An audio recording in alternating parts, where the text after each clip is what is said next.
અમૃત ઘાયલ હોલ ખાતે ઔદ્યોગિક ઝાલાવાડી બ્રાહ્મણ સમાજ દ્વારા 8મા વર્ષ જ્ઞાતિ લઘુ રુદ્ર કાર્યક્રમનું આયોજન કરવામાં આવ્યું હતું। સમાજના આ ધાર્મિક આયોજનમાં જ્ઞાતિના ભેદ વિના સૌ કોઈને ભગવાન શિવની આરાધના કરવાનો અવસર આપવામાં આવ્યો હતો। કાર્યક્રમમાં 500થી વધુ પૂજારીઓએ એક સાથે બેસીને લઘુ રુદ્ર પૂજામાં ભાગ લીધો હતો। ધાર્મિક વાતાવરણ વચ્ચે યોજાયેલા આ કાર્યક્રમમાં રાજકીય અને સામાજિક ક્ષેત્રના અગ્રણીઓએ પણ ઉપસ્થિત રહ્યા હતા। શ્રાવણ માસ દરમિયાન ભગવાન શિવની આરાધના માટે રાજકોટમાં એક વિશેષ ધાર્મિક કાર્યક્રમનું આયોજન કરવામાં આવ્યું હતું। રાજકોટના અમૃત ઘાયલ હોલ ખાતે ઝાલાવાડી બ્રહ્મ સમાજ દ્વારા 8મા વર્ષ જ્ઞાતિય લઘુ રુદ્ર કાર્યક્રમનું ભવ્ય આયોજન કરવામાં આવ્યું હતું। આ કાર્યક્રમમાં મોટી સંખ્યામાં શ્રદ્ધાળુઓએ જોડાયા હતા અને એક સાથે ભગવાન શિવની પૂજા અર્ચના કરી રહ્યા હતા।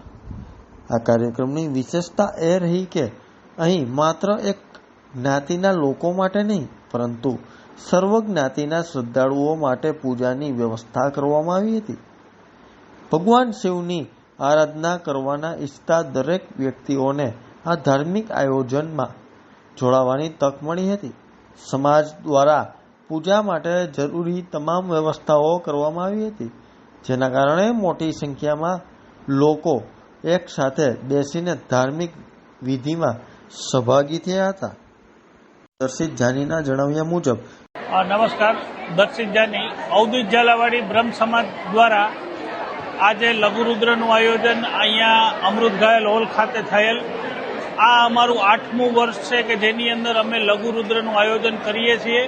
આ લઘુરુદ્રની અંદર દરેક જ્ઞાતિ ભગવાન શિવજીની આરાધના કરવા માટે અહીંયા આવે અને બાકીની બધી પૂજાની વ્યવસ્થા અમે લોકો કરી દઈએ છીએ।